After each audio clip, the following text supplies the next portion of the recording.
Հայկական հեռուստաեթերի առաջին եւ միակ հաղորդաշարը, որն անդրադարձավ մեր հայ շոու բիզնեսի ամենից ամենաիրադարձություններին տալով մեծ ճշգրիտ եւ հավաստի բարձաբանումներ, իհարկե ամենից ամենանևողջույն։ Դուք շարունակում եք դիտել ամենից ամենաժամանցային եթերը եւ այս պահին ձեր էկրաններին է ամենից ամենաաստղային շքերթը, որը վարում եմ ես, Լիանա Տերմինասյանը։ Եվ նախքան մեր այսօրվա հիմնական անվանակարգին անցնելը, ուզում եմ ծանոթացնել ձեզ, թե որ աստղերն այս անգամ ընդգրկվեցին մեր Օվենա խորագրի շրջանակում։ Այս շաբաթ Օվենա խորագրի շրջանակում հայտնվեցին Արնի Ռոքը, Լայանան, Հայկ Հունանյանը եւ Արա Թորոսյանը։ Ուշակելու են նրանք Օվենա խորագրի այսօրվա հերոսին բացահայտվելու է քիչ անց։ Հետևեք եթերին։ Օվենա խորագրին մենք դեռ այսօր կանդրադառնանք, դե իսկ այժմ հայտարարում եմ մեր այսօրվա հիմնական անվանակարգը։ Ամենից ամենավաղ տարիքից աշխատած աստղեր։ Ոչ մեկի համար թերևս գաղտնիք չէ, որ շատ ու շատ միջազգային մեծության աստղեր սկսել են իրենց ստեղծագործական ուղին դեռ վաղ մանկության տարիներից։ Բավական է հիշատակել Լեոնարդո Դիկապրիոյի, Դրու Բերիմորի, Նատալի Պորտմանի եւ մի շարք այլ հոլիվուդյան աստղերի, որոնք իրենց դերասանական ուղին սկսեցին հարթել դեռ դպրոցական տարիներին։ Եվ ինչը հատկանշական է, որ մեր հայ հայտնիների շրջանակում էլ կան շատ հայտնի մարդիկ, որոնք իրենց ստեղծագործական ակտիվ ուղին սկսեցին դեռ դպրոցական տարիներից ու հենց այդ մասին է այսօրվա մեր եթերը, նրանք անկեղծ խոստովանելու են, թե ինչպես է այդ փորձառությունը վաղ տարիքից անդրադարձել իրենց հետագա կարիերայի եւ մարդ տեսակի կայացման եւ ձևավորման վրա։ Մի խոսքով հետաքրքիր բացահայտումներով լի եթեր է սպասվում մեզ այսօր, այնպես որ մնացեք մեզ հետ։ Ես աշխատել եմ 13-14 տարեկանից, համատեղելով ուսումս եւ աշխատանքը։ Եվ դա եղել է իմ որոշումը։ Վաստակել եմ իմ սեփական գումարը, որպեսզի կյանքի կոչեմ իմ առջև դրված նպատակները։ Անի Քոչար։ Քանի որ երազում էի դառնալ լրագրող եւ մանեքենուհի, երկու ոլորտում էլ սկսեցի իմ առաջին քայլերն անել։ Ես իմ գործունեության մեկնարկը համարում եմ հենց 2000-ը եւ ըստ այդմ միշտ ասում եմ, որ այս տարի լրացավ իմ գործունեության 25-ամյակը։ Իրականում այդ տարիներին ես չէի գիտակցում, որ պետք է վայելել մանկությունը, պատանեկությունը, այնպես որ ես շատ բուռն մտա այդ երկու ասպարեզները։ Այժմ երբ հետ հայացք եմ նետում, հասկանում եմ, որ ինչ որտեղ կարելի էր եւ մի քիչ, եթե անգամ սկսել էի այդքան վաղ իմ գործունեությունը, գոնե այդքան բուռն չլիներ։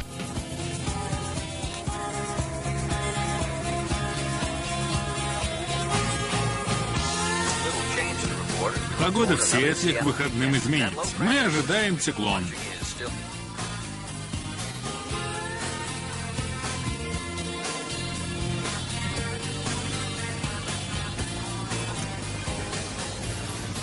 Приехали. Пока. Անին անկեղծ խոստովանում է, որ իր ծնողները լինելով շատ խիստ ավանդապաշտ մարդիկ, սկզբնապես չէին ընդունում այն գաղափարը, որ իրենց անչափահաս աղջիկը պետք է աշխատի։ Կմտածեն, մենք ենք քեզ ստիպում, որ դու աշխատես եւ այլն, բայց ես բնականաբար անդրդվելի եի եւ պետք է ասեմ, որ հատկապես որպես մանեքենուհի բավականին լավ էի վաստակում, ինչն ինձ օգնում էր ոչ միայն այն ամենն, ինչ ուզում եմ ունենալ, այլ նաեւ օգնել ընտանիքիս։ Եվ երբ արդեն ես համալսարան ընդունվեցի, արդեն իսկ հանրային ռադիոյում խմբագիր, լրագրող եւ հաղորդավար էի աշխատում, այսինքն կարծես պատրաստի կադր, բայց դեռևս շարունակում է կրթությունը, բայց քանի որ ես նաև ուզում էի ակադեմիական կրթություն ստանալ եւ ես ուսանողական տարիներին համատեղում էի իմ աշխատանքը եւ 19 տարեկանում երբ արդեն հիմնեցի ես երիտասարդական ամսագիրը, ես այսպես մասերի էի բաժանվում համալսարանի եւ իմ իսկ խմբագրության միջեւ, բայց փառք Աստծո, երբ կա նպատակասլացություն, երբ կա ճիշտ ժամանակի կառավարում, time management-ը օգնում է, որպեսզի դու ամեն բան հասցնես։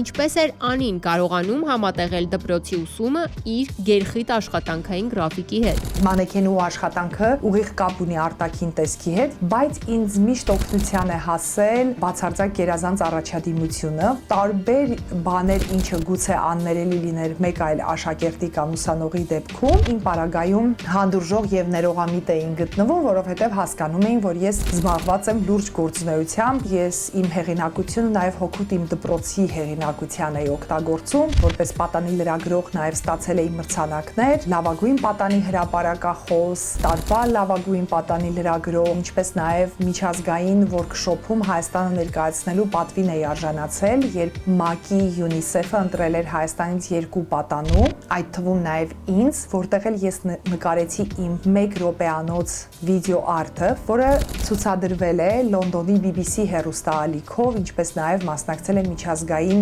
կինոփառատոնի, եւ ինձ համար որպես դպրոցական աշակերտուհու չէր կարող այդ ամենը գլխապտույտ երջանկություն չառաջացնել, բայց ես անընդհատ այդ ներքին պայքարն ունեի։ Անի, դու որքան էլ ձեռքբերումներ եւ մրցանակներ ունենաս, միևնույն է, երբ դու դպրոցում ես, դու հավասար ես քո кողքի նստած աշակերտի հետ։ Давай. На следующей неделе мы начинаем главную улицу Синклера Льюиса. И такого фильма в магазинах вы уже не найдете. Այդ ամենին Անի Քոչարը հավելեց. Երբ ես 19 տարեկանում Չինաստանից վերադարձա, 2005 թվականին Հայաստանն էի ներկայացնում Չինաստանում, վերադարձա հստակ որոշմամբ, որ հանրային ռադիոից պետք է դուրս գամ եւ սկսեմ իմ մտահղացմամբ ամսագրի աշխատանքները, ու 2006 թվականին, երբ արդեն Ես անվամբ ամսագիրը սկսեց հրատարակվել, 10 տարի Ես ամսագիրը առանց դադարների հայտնվել է ընթերցողների սեղաններին եւ եղել է այդ տարիների ամենապահանջարկված ամսագիրը, եւ ես շատ մեծ հույս ունեմ, երբ սկսեմ Ես ամսագրի վերահրատարակման աշխատանքները եւ Եսը կրկին հայտնվի մարդկանց սեղաններին, այն ունենալու է նույնքան հաջողություն եւ պահանջարկ, որքան այդ տարիներին էր։ Անդրադառնալով ռուսական շոու բիզնեսի ամենից ամենավաղ տարիքից աշխատած աստղերին եւ կուզեմ հիշատակել հայտնի դերասանուհի Մարիա Միրոնովայի անունը։ Հայտնի փաստ է, որ Մարիա Միրոնովան հանդիսանում է լեգենդար խորհրդային դերասան, երջանկայշատակ Անդրեյ Միրոնովի դուստրը եւ աղջկա մոտ այդ դերասանական դիրքը բացահայտվեց դեռ վաղ տարիքում։ Մաշան 8 տարեկան էր, երբ հայտնվեց էկրանին։ Ինքը մարմնավորեց Բեկի Թետչերի կերպարը Թոմ Սոյեր եւ Հեկելբերի ֆիլմի հայտնի եւ սիրված ֆիլմում։ Ճիշտ է, Մաշա Միրոնովան գերադասեց այդ դեբյուտային հաջողված դերից հետո այլևս չհայտնվել էկրանին, գերադասելով նախ ստանալ պրոֆեսիոնալ դերասանի մասնագիտություն։ Այսօր Մարիա Միրոնովան հանդիսանում է լեգենդար Լենկոմ թատրոնի առաջատար դերասաններից մեկը, ինչպես նաև նկարահանվել է մի շարք ֆիլմերում։ Դեսք ես շարունակում եմ ներկայացնել ձեր ուշադրությանը մեր այսօրվա շքերթի մասնագետներին։ Չեմ կարող ասել, որ վաղ տարիքում աշխատելու փորձառությունս շատ մեծ է, բայց ունեմ վառ հուշեր եւ մեծ տպավորություններ այդ տարիներից։ Նորա Գրիգորյան 11 տարեկանում Կարմիր գլխարկն եմ խաղացել հենց ռուսական թատրոնում։ Չեմ կարող ասեմ, որ ինչ-որ ընտանիք եմ պահել, մամային, պապային եմ օգնել, բայց հիշում եմ, որ օրը մի քանի անգամ ներկայացում էինք խաղում, որից բնականաբար ահագին կլորիկ գումար էր մնացել, ու հիշում եմ, որ մամաս այդ ժամանակ երկրորդ ինստիտուտն էր սովորում, ու մամայից ոնց որ վարձն էի վճարել, ինքս էի առաջարկել։ Ահագին հետաքրքիր ներկայացում էր ստացվել։ Նաիրա Ստեփանյան ինչքան հիշում եմ, հիմա ինքը օպերայում է բեմադրություն անում ու իր դիպլոմային աշխատանքներ ինքը Ռուսաստանում էր այդ ժամանակ սովորում ու հենց մուզիկալն է գիծն էր, թատրալն է, մուզիկալն է, որտեղ որ նաև խաղում էր ժողովրդական արտիստ Իրինա Մարչենկոն։ Այդ մի բեմի վրա եմ եղել ու այդ ֆանտաստիկա է իմ համար։ Если женщина каждый день артиста видит, академика видит, космонавта видит, и что Яна видит. Может, вот так потрогать. Ты кто такой для нее? Հետո հիշում եմ, որ դասարանցիներս էին եկել ու իմ համար ոնց որ էկզամենի պես բան էր, որտեղ ուրիշ ձև էին ճանաչում դպրոցում ու վտրուկ նորան ինչ-որ բեմի վրա կարմիր գլխարկով, ինչ-որ կարմիր յուպաչկայով, սպիտակ տոպիկով ինչ-որ բան էր անում։ Գայլը, Արման Կազարյանը, ում հետ էլի շատ հետաքրքիր էր բեմի վրա աշխատել, չէ, այդ իրականում մեծ փորձ ա եղել էլի իմ համար, ինչը բնականաբար ֆինանսականից ավելի մեծ կշիռ ուներ իմ համար։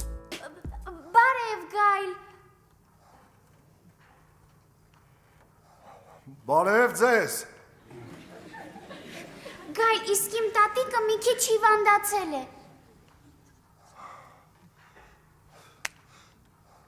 Տատին լավ չի։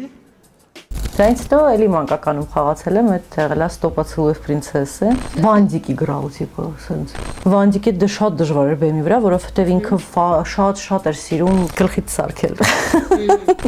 Ամեն անգամ ներկայացումը տարբեր ձև էր անցնում ու փոքր ժամանակ դու ինչ-որ ձև տակից դուրս գաս։ Իմ մոտ այդ ընդհանրապես չէր ստացվում, բնականաբար օգնում էին կողքից դերասանները, որոնք որ պրոֆեսիոնալ էին, բայց էլի մեծ փորձ իմ համար։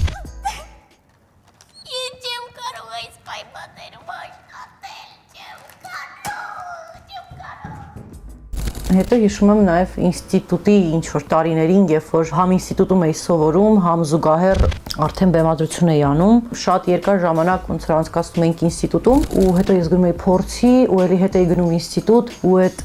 հոգնածությունը, որտեղ քայլելով էի գնում տուն, ու հիշում եմ ինչքան լավ էի ինձ զգում, որ ինչ որ բան եմ անում, էլի։ Այդ ամենին Նորա Գրիգորյանը հավելեց. Իմ առաջին աշխատանքը պապայի հետ եղել է Վսյոնա Պրոդաժու ներկայացման ժամանակ, երբ որ ես երկրորդ ռեժիսոր էի նշանակված, ու այնպես ստացվեց, պապան ասեց, որ ես պետքա գլխավոր դերակատարուհու փոխարեն ես փորձ անեմ։ Ու դե պապայի հետ աշխատանքն էր բնականաբար շատ հետաքրքիր։ Այտենց ես սպունգի պես փորձում էի ինչ ինքը ասում էր, ինչ նկատողություն անում էր, ամեն ինչը գրեի, հիշեի։ Ու այդպես սպոնտան ստացվեց բեմ դուրս գալ, փորձ անելը, որից հետո ինձ նշանակեցին այդ դերի վրա, որից հետո ես հասկացա, որ աբսոլյուտն չեմ կարա։ Ինձ մի դերը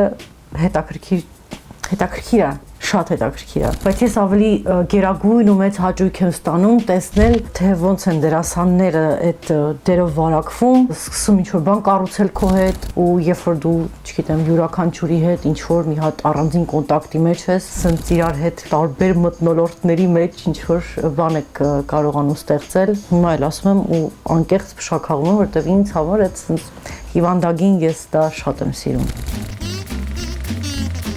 Շարունակելով ռուսական շոու բիզնեսի ամենից ամենավաղ տարիքից աշխատած աստղերի թեման եւ այս անգամ կուզեմ իշտակել հայտնի դերասանուհի Դարիա Մորոզի անունը։ Ինչպես հայտնի է, Դարիա Մորոզը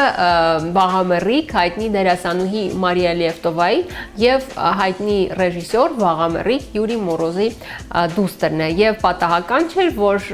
Դարիան սկսեց նկարահանվել ֆիլմերում դեռ 1 տարեկանից։ Իր առաջին դեբյուտային դերը եղավ Իմ թանկագին սիրելի եւ միակը ֆիլմում։ 14 տարեկանում Դարիա Մորոզին սկսեցին առաջարկել ավելի մեծ դերեր, որոնք եւս համալրեցին դերասանուհու դերակատարումների պահոցը։ Այդ փորձառությունն ինչ խոսք ունեցավ իր որոշակի ազդեցությունը դերասանուհու ինչպես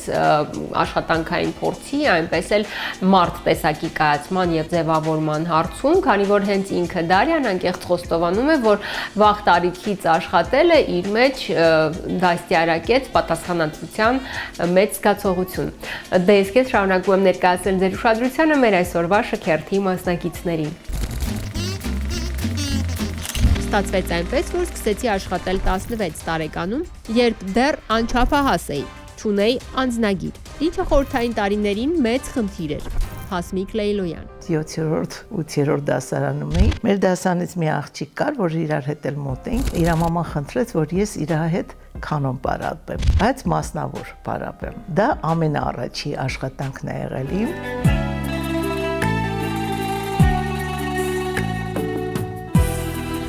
Այնպես որ սկսեցի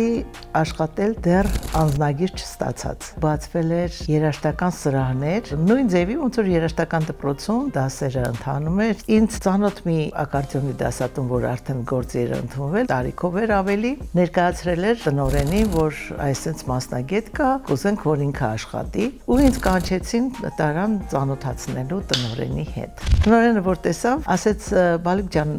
անձնագիրդ կարող եմ տեսնել»։ Ասեց՝ «Դեռ անձնագիր չեմ ստացել, բայց մի քանի ամսից կստանամ»։ Լավ, ասեց, «Այն դեպքում գնա, երբ որ կստանաս, կգաս աշխատանքի կընդունվես»։ Հետ դարձա տուն ու պատմեի դրա մասին, տանը այդ տղան նորից հետ եկավ, ասեց հետ են կանչում, տնօրենը կանչում է։ Գնացի, ասեց լավ, դու սկսի աշխատել, անձնագիրը երբ որ կստանաս, կբերես այդ ամեն ինչը կգրանցվի ոնց պետք է։ Ու այդ ձևի սկսեցի դասավանդման աշխատանքները։ Երբ որ այդ տարիքում դու աշխատում ես ու դրա համար վարձատրվում է, ավելի քեզ վստահ ես զգում ու լավ ես զգում։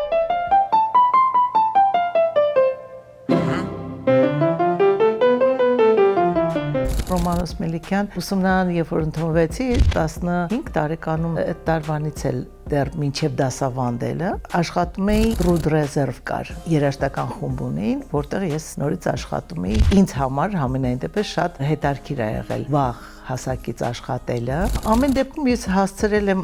եւ այդ տարիները վայելել որպես մանկության, հետո երիտասարդության տարիները, մեկը մյուսին բացարձակ չի խանգարել։ Իսկ ինչ է տալիս հետագայի համար մեծ փորձ կյանքի, գնահատում ես դու եւ ուրիշի աշխատանքը, երբ որ ինքդ ես աշխատում, եւ քո աշխատանքը, եւ մեծ փորձ է լինում հետագա աշխատանքային տարիների համար։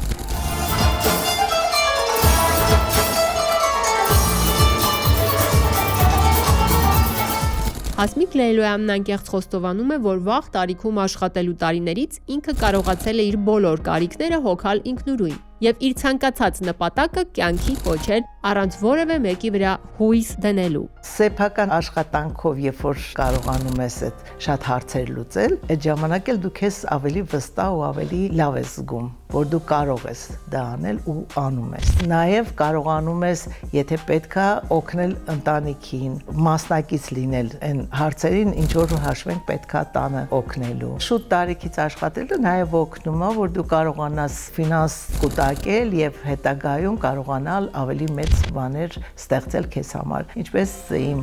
պարագայում եղավ մեքենա գնելը։ Իհարկե ծնողներս էլ մասնակցեցին այդ գործին, բայց ես արդեն ունեի այնքան աշխատած, որ կարող էի մտածել մեքենա գնելու մասին ու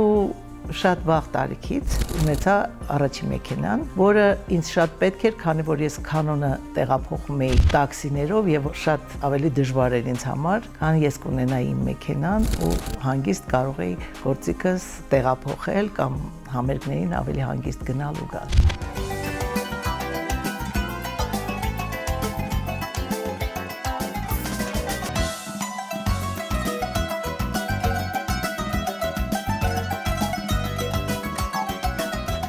Շուտ աշխատելուց պետք չի խուսափել, հակառակը պետքա սկսել։ Իմ ուսանողներից ես էլ եմ իրանց անդադ դրդում, որ անպայման գնան աշխատելու, չսպասեն միայն ավարտեն նոր, այլ սկսեն աշխատել ամեն մեկը, որպեսզի փորձ ձեռք բերեն հետագայում ավելի լավ իրանց տեղը գտնեն։ Շարունակելով ռուսական շոու բիզնեսի ամենից ամենավաղ տարիքից աշխատած աստղերի թեման եւ այս անգամ կուզեմ հիշատակել կուլտային ռեժիսոր Նիկիտա Միխալկովի անունը։ Պարզվում է, որ հայտնի ռեժիսոր եւ դերասան Նիկիտա Միխալկովը սկսեց իր ստեղծագործական ուղին դեռ 14 տարեկանում։ Այդ ժամանակ նրան վստահում էին էպիզոդիկ դերեր, առաջին նման ֆիլմը եղավ «Արևը շողում է բոլորի համար» ֆիլմում, որից հետո 1 տարի անց եւս մեկ էպիզոդիկ դեր Բորսկի վրա ամպերը կուտակվել են ֆիլմում եւ եւս մեկ դեր Կրոշի արկածները ֆիլմում։ Այս փորձառությունից հետո արդեն Նիկիտա Միխալկովին առաջարկեցին գլխավոր դերը կուլտային «Ես քայլում եմ Մոսկվայով» ֆիլմում։ Իդեպ Նիկիտա Միխալկովի կրտսեր դուստրը Նադեժդա Միխալկովան եւս իր ստեղծագործական ուղին սկսեց փոքր տարիքում, ինքը իր առաջին դերը խաղաց 8 տարեկանում, գլխավոր դեր էր իր հոր նկարահանած ֆիլմում։ Տեսքեզ շարունակում եմ ներկայացնել ձեր ուշադրությանը մեր այսօրվա շքերթի մասնակիցներին։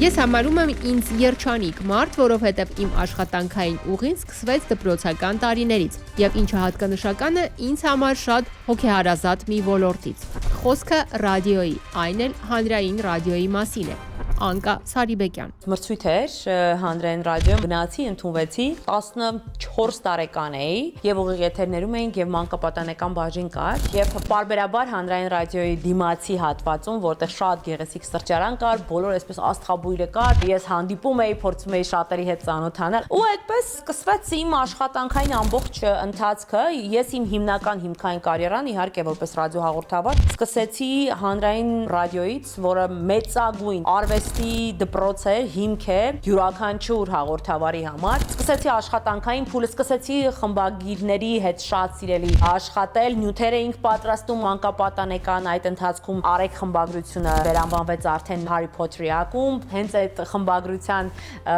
ուսանողները, աշակերտները, դպրոցականները, պատանիները, ովքեր այսօր իմիջիայլոց հեռուստա եւ ռադիո մեդիա հարթակի հայտնի ու շատ սիրելի կերպարներն են, հենց այնտեղից են դուրս եկել։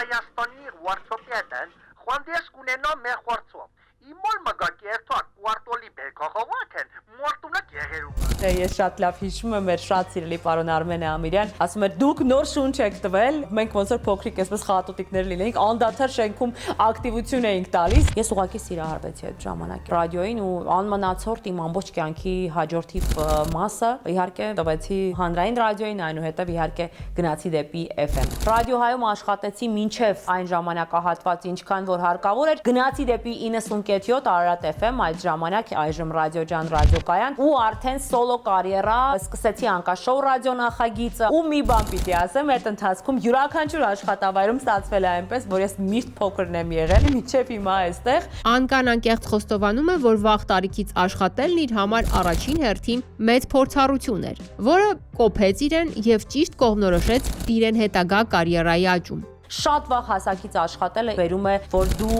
մաքսիմալ շատ կոփվում ես ու ամենակարևորը փորձում ես հմտանալ։ Հասկանում ես, որ այդ տարիները, որ դու կտրվել ես երբեմն քո ընկերուհիների հետ սրճարան գնալուց, ուսանողական տարիներին, դպրոցական տարիներին, ինչ որ շատ պրիմիտիվ մանկական, թինեյջերական իրավիճակներից զրկվելով, հետագայում հասկանում ես, որ արժեր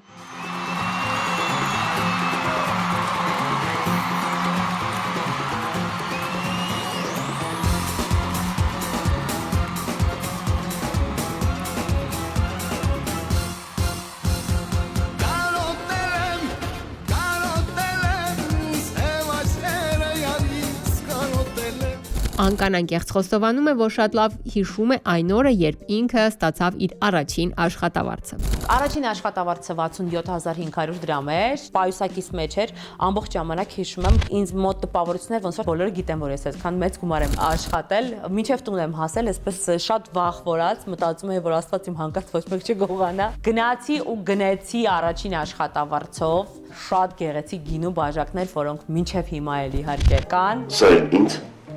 Սա բրելոկ Տատվեք Սա ձեզ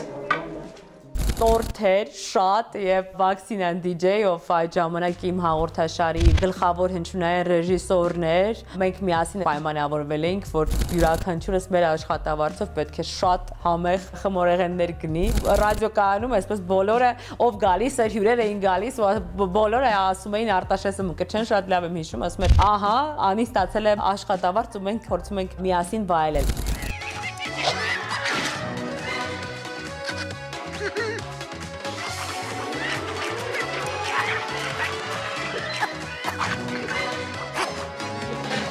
Այդ ամենին Անկա Սարիբեկյանը հավելեց. Աշխատել ինձ թվում է վաղ հասակից, միանշանակ շատ ես կարևորում եմ։ Ու գալիս է մի պահ, երբ որ դու հիմքային մասնագիտություն պիտի ընտրես, հենց այդ ժամանակ ես հասկանում, արժե գնալ բուհ այդ մասնագետը դառնալ, թե այնուամենայնիվ այստեղ փակենք մեր աշխատանքային էջը եւ գնանք բուհ, այնուհետեւ այլ մասնագիտության մեջ փորձենք աշխատել։ Ամենից ամենան շարունակում է իր եթերը եւ բոլոր նրանք, ովքեր հենց այս պահին միացան մեզ, ուզում եմ ասել, որ այսօր մենք խոսում ենք ամենից ամենավաղ տարիքից աշխատած աստղերի մասին, շատ հետաքրքիր բացահայտումներ դուք արդեն բաց եք թողել, սակայն ոչ պակաս հետաքրքիր մանրամասներ սպասում են մեզ առջևում, մնացեք մեզ հետ։ Մեր ամենից ամենավաղ տարիքից աշխատած հայտնիների ցուցակում մենք որոշեցինք ընդգրկել նաև Աննա Խաչիկյանին, որը դեռ սովորում է դպրոցում, սակայն արդեն սկսել է իր փայլուն ստեղծագործական կարիերան։ Եվ մեզ համար ել ավելի հաճելի է անդրադառնալ Աննային, քանի որ ինքը մեր վաղեմի բարեկամ Անժելա Բարխուդարյանի կրտսեր դուստերն է։ Եվ իր տաղանդների առաջին նշույլների բացահայտման պահը մենք հասցրել ենք ֆիքսել հենց մեր եթերում։ Առաջին աշխատավարձը ստացել եմ Արցախում հունիսի 1-ին նվիրված միջոցառման շրջանակում, երբ որ Նարեկ Քթոյանի հետ միասին համերգ ենք վարում, որը նվիրված էր հունիսի 1-ին երեխաների պաշտպանության տոնին, ու այդ աշխատավարձով, քանի որ մեր ընտանիքը շատ վառ ընտանիք է եւ մեր բոլոր խաղերը շատ վառ են, տենց պատահական խաղի ժամանակ շշով հեռուստացույցն ենք ջարդել։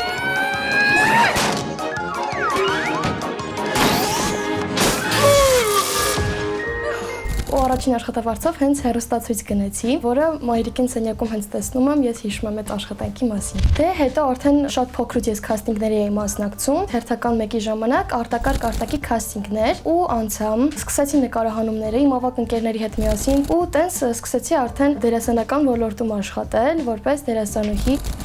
Որ մի քիչ շատ ձգվեք, հետևից այսօրվա ժամկետով մածուն կհանեք։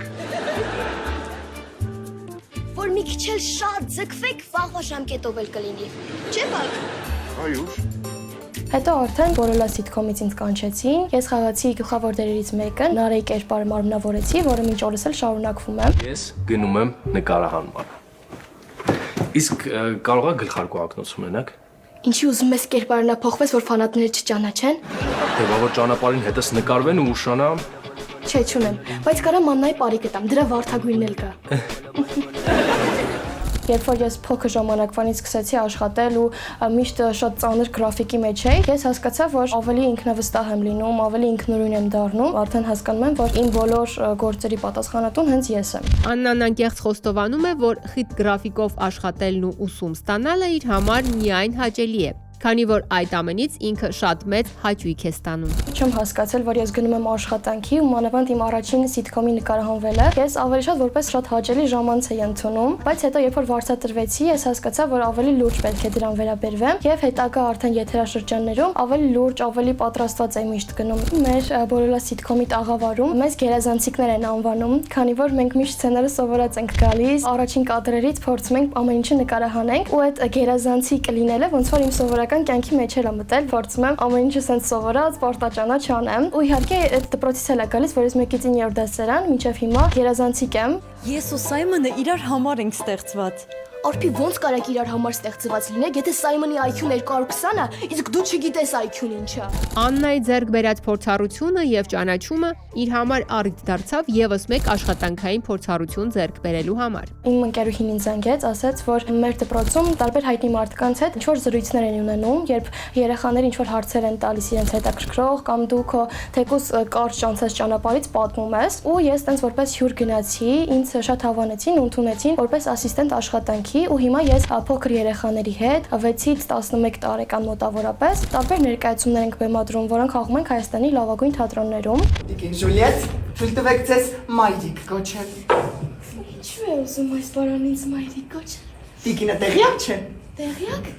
Ինչից։ Իմ արած առաջարկությունից։ Որ առաջարկությունից։ Օրինակ, ներկայացումներից մեկը Հովհաննես Թումանյանի հեքիաթների վրա է հիմնված։ Վերցնում ենք 3 հեքիաթ, իրան ձևափոխում ենք, որպեսզի ինքը դառնա ավելի ժամանակակից, այսպես ասած, հեքիաթ, որը հետագայում բեմադրում ենք։ Մեր խումբը, մեր թիմը հիմնականում կազմված է հենց երիտասարդներից իմ տարիքից եւ մի փոքր ինձանից բարձրերից։ Դպրոցի հիմնադիրներն են Մարիամ Դավթյանը եւ Սյուժ Գևորգյանը, ու հենց իրանք ինձ նկատեցին, որ ես որպես ասիստենտ այնտեղ աշխատեմ։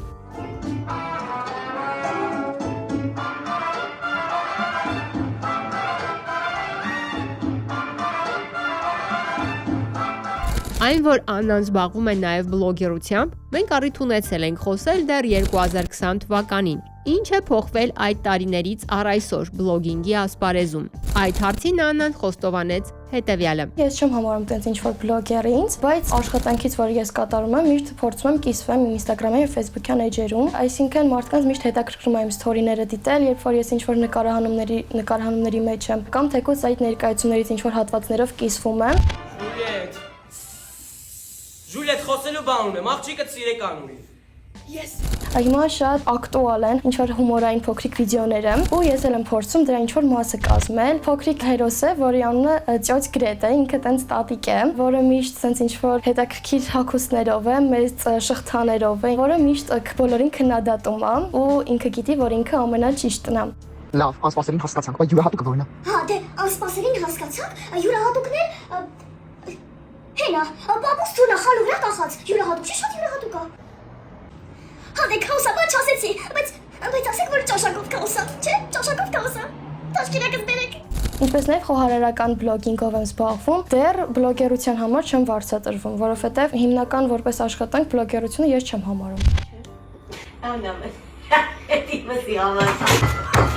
Не, давай, так они все пострадают, давай туда в миску. Սենց ժելատինը չանել, մաքուր։ Եվս մեկ մասնակից մնաց ներկայացնել ձեր ուշադրությանը, ով անկեղծ խոստովանելու է իր վաղ մանկության տարիքում աշխատած փորձառությունների մասին, եւ ես առանց չհրաշայելու ձեր համբերությունը հանձնում եմ եթերը նրան։ Աշխատել սկսեցի 17 տարեկանում, բայց ոչ որպես պարուսույց, ինչպես կարող են կարծել շատ շատերը։ Արման Ջուլակյան։ Վաղ տարիքից աշխատանքը սկսելա 17 տարեկանից։ Աշխատում էի որպես նկարիչ ձևավորող։ Նույն մեր հայորդաց տանը։ Իհարկե ինքը շատ կարճ տևեց այդ ամեն ինչը, մոտավորապես 2-3 տարի, որից հետո արդեն, երբ որ իմ կյանքի մեջ մտավ պարարվեստը, ես արդեն մոռացա ամեն տեսակի բաները, սկսեցի արդեն կենդանի նկարչությունով զբաղվել, հա, մարդկանց էի կառուցում։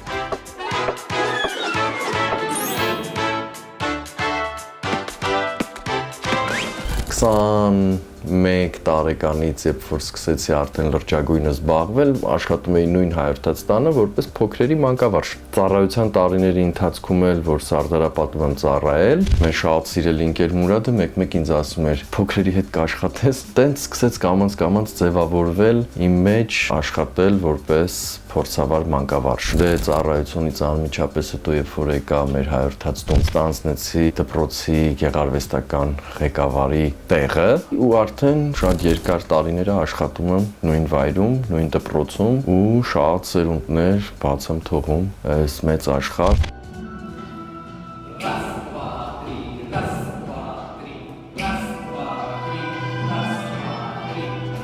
Եթե նույնիսկ մասնագիտությունն էլ չեն կարողացել սովորել անել այնց ոնց որ պետքն է, բայց հաստատ որպես մարդ լիքը լավ դաստիարակություններ ստացել են մեզ մոտից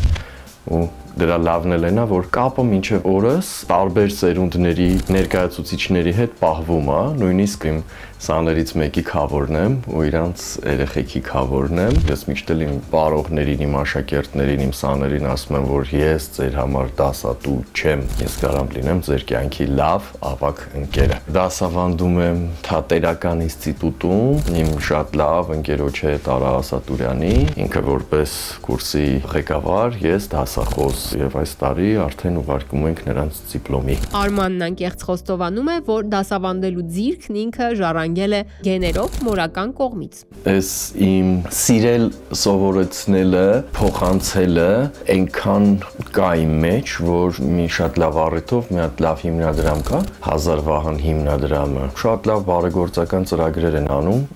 երեխաների հետ, թե կրթական, թե մշակութային։ Մի առիթով իրենք դիմեցին ինձ, այդ ծրագիրը հաջողեցինք, ոտքի կանգնացրեցինք, իրանք շատ ուրախացան եւ հաջորդ ծրագիրը արդեն ես ոնց որ առաջարկեցի իրենց, որ ուզում եմ բոլոր այդ սահմանապահ գյուղերի, շրջանների, պարախմբերի վրա իմ հեղինակային բառերը բեմադրեմ, ուսուցանեմ իրանց, սովորեցնեմ, որից հետո կհավաքենք բոլորին մայրաքաղաքում ու մի հատ լավ մեծ համերգ կտանք Նարեկ պարային անսամբլի հետ միասին։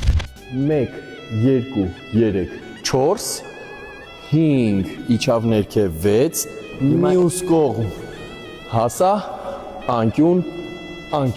շատ ուրախ եմ, որ իրանք տենց մեծ ոգևորություն են ապրում այդ երեխեքը այդ ամեն ինչը վերցնելով։ Դա շատ կարևոր է իմ համար եւ կարծում եմ շատ կարևոր է մեր հայրենիքը զարգացնել ոչ թե միայն մայրաքաղաքում, այլ նաեւ մեր սահմաններում, որտեվ սահմաններից է ամեն ինչ սկսվում։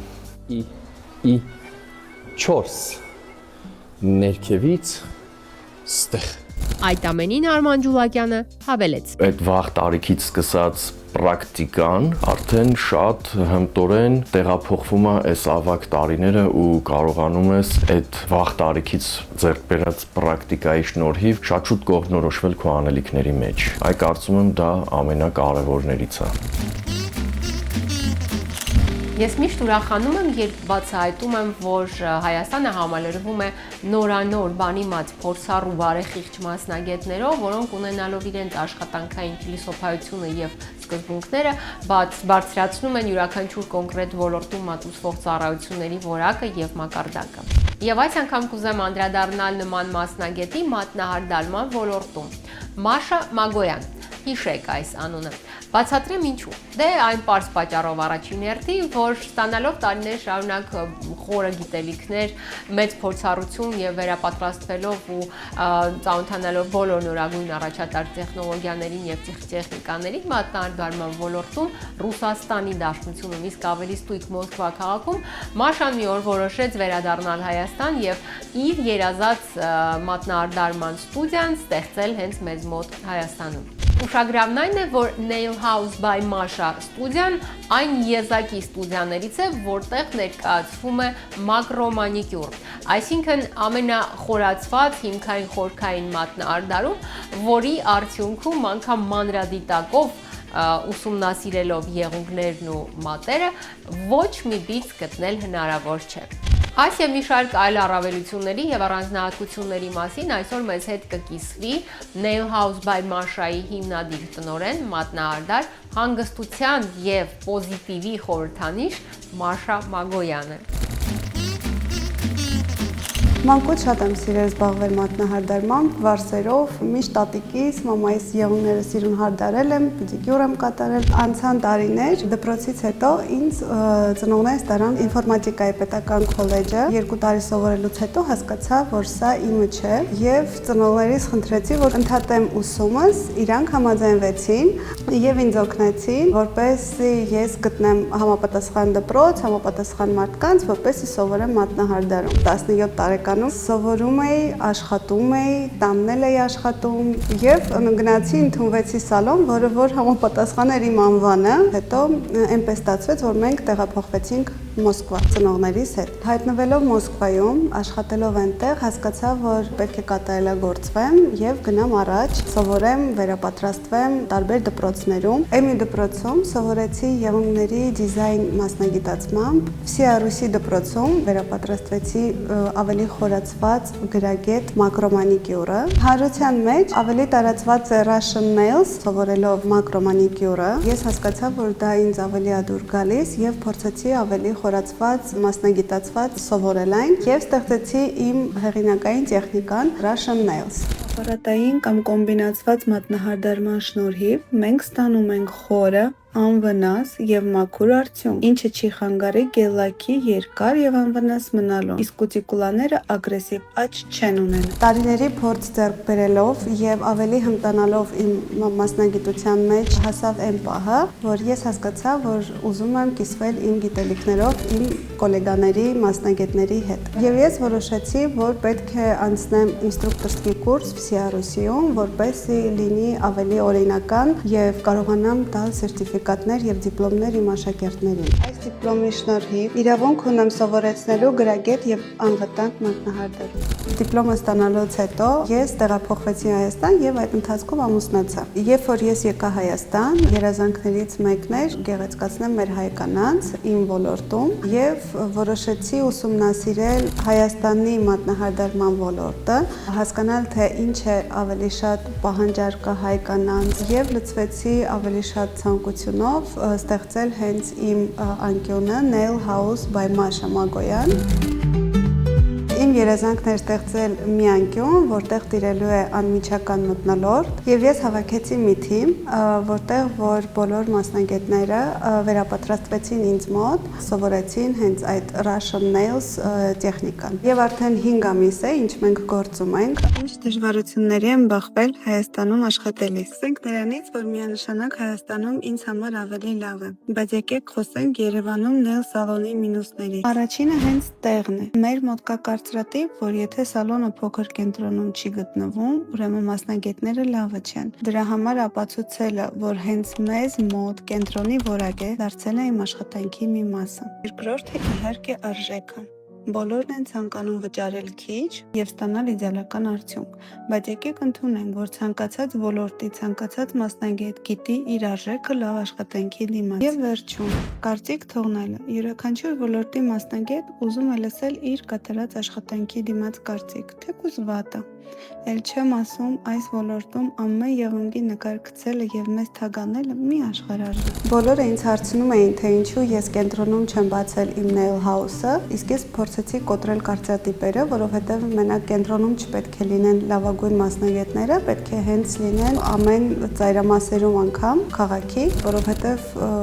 բոլորին էլ հարկավոր են շատ լավ որակավորված մասնագետներ։ Мастеру по маникюру.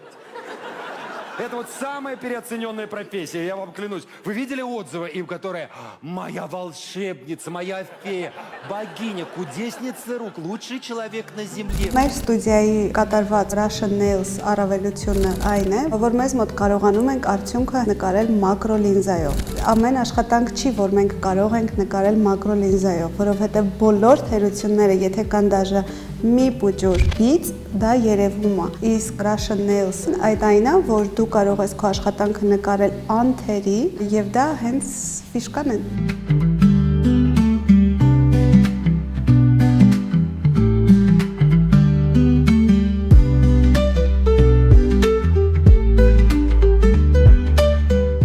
Քանի որ Russian Nails մակրոմանիկյուրը ինքը ավելի խորացված է, դրա համար մենք ավելի տեղ ենք տալիս ստերիլիզացիայի process-ին։ Մեզ մոտ կատարվում են ամեն process-ները փուլային։ Սկզբից մենք կատարում ենք ուլտրաձայնային ստերիլիզացիոն, դրանից հետո լվանում ենք բոլոր գործիքները եւ այնուհետ չորացնում իրենց։ Իսկ հետո արդեն կրաֆտ պակետների մեջ ենք տեղադրում եւ սուխաժարում, որը որ համապատասխանում է բոլոր սանիտարահիգիենիկ ստանդարտներին։ Կրաֆտ պակետները բացում ենք մենք հաճախորդների ներկայությամբ։ Մեր ստերիլիզացիայի զոնան, որը որ շատ կարևոր է, ուլտրազվուկովая մոյկան, սուշիլկան, այստեղ մեր одноразовые մատերիալներն են։ Ճոտոչկաները, ապельсиновые палочки, ամեն ինչը одноразовый է։ Մեր հաջորդ առավելությունը այն է, որ մեզ մոտ կատարվում է թիթեղային պեդիկյուր, այսպես կոչված պլյոնոչնի պեդիկյուրը։ Օրորի տեսնում ենք, որ ինքը ավելի թրենդային է դառնում։ Իր առավելություններն էլ այն է, որ ինքը ավելի անվտանգ է ոտքերի եղունգների համար, որովհետև այն կատարվում է